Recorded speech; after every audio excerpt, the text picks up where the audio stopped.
जी अस्सलाम वालेकुम, welcome to Babu vlogs. उम्मीद करता हूँ कि आप सब ठीक ठाक होंगे और मेरी दुआ है कि अल्लाह पाक हमेशा आपको अपने हिफ्ज़ व ईमान में रखे। तो फिर करवा दी ना आपने 29 रोज़ों पे ईद, हालांकि कोई चांसेस नहीं थे, लेकिन फिर भी आपने 29 रोज़ों पे ईद करवा दी है। और आज माशाल्लाह ईद का दिन है, ईद उल फितर का दिन है। अल्लाह पाक आपको इस दिन की हकीकी खुशियाँ नसीब फरमाए और जो है आपकी ईद माशाल्लाह अच्छी गुज़रे। तो देख लें कि कोई चांसेस नहीं थे, पहले यही कह रहे थे कि रोज़े 30 ही होंगे, लेकिन सडनली जो न्यूज़ आई 11:15 11:30 बजे कि सुबह ईद है, और फिर कोई तैयारी भी नहीं हो सकी। कह सकते हैं कि जल्दबाजी थी, यही ज़हन में था कि कल रोज़ा है और जो पेंडिंग काम है वो भी जो है ना कर लेंगे, लेकिन अनफॉर्चुनेटली ऐसा कुछ भी नहीं हुआ, बल्कि ईद उन्होंने करवा दी है। और अब कह सकते हैं कि टाइम 7 बज रहे हैं, तैयारी मैंने कर लिया है, कपड़े पहन लिए हैं। और ईद नमाज जो है पढ़नी हो, आपको पता है मदीना मस्जिद में जो घर के पास ही है, तो वहाँ जो ईद नमाज का टाइम है वो है 8 बजे। और दूसरा बाहर मौसम आपको पता है कि माशाल्लाह कितना प्यारा हुआ, रात को भी बारिश हुई थी, एकदम से तूफ़ान आया और साथ थोड़ी देर बाद ही बारिश हो गई। और जो अब की सूरत हाल है, अब भी मौसम काफ़ी अच्छा है, बाहर बारिश हो रही है। बारिश में ही ईद नमाज पढ़ने जाना पड़ेगा, क्योंकि बारिश रुकने का कोई सीन नहीं है, बारिश आस्ता आस्ता तेज़ ही हो रही है। तो जाते हैं मस्जिद में और वहाँ जो है ईद नमाज अदा करते हैं। जी, तो ईद नमाज अदा करने से पहले पहले जो मुस्तहिक हैं, जो गरीब लोग हैं, उनकी मदद करें, माल की सूरत में, खाने की सूरत में या किसी सूरत में भी उनकी मदद करें, ताकि वो भी ईद की खुशियों में बराबर के शरीक हो सके, ईद की खुशियाँ मना सकें। क्योंकि अल्लाह ताला के सिवा जो आसरा होता है वो इंसान ही इंसान का आसरा होता है। तो कोशिश करें कि उनकी मदद करें ताकि वो ईद की खुशियों में शामिल हो सकें। फतराना वगैरह अदा करने के बाद जो है आप नमाज़ जो ईद उल फ़ितर है वो अदा करें। तो इंशाल्लाह इसी के सदक़े, इसी के बहाने जो है हमारी रमज़ान मुबारक में की गई इबादत, रोज़े, ये इसी के बहाने ही कबूल होंगे। तो अल्लाह पाक हमें ये सब कुछ करने की तौफ़ीक अता फ़रमाए।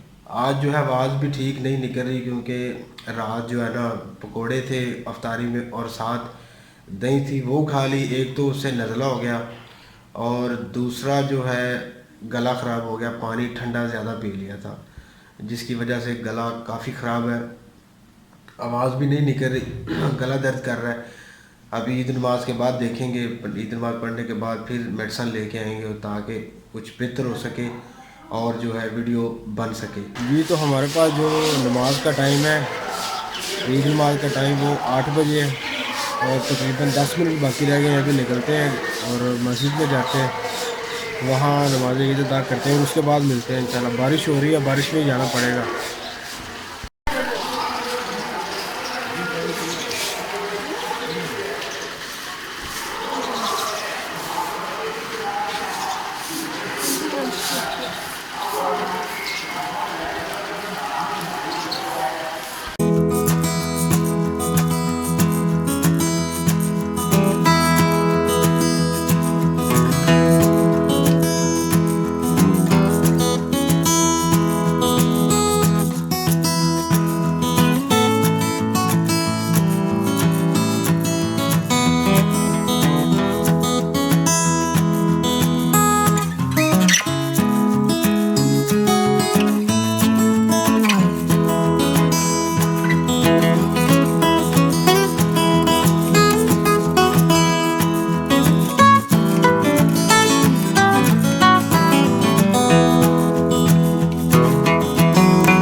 फाइनली अल्हम्दुलिल्लाह नमाज ईद उल फितर अदा कर ली है।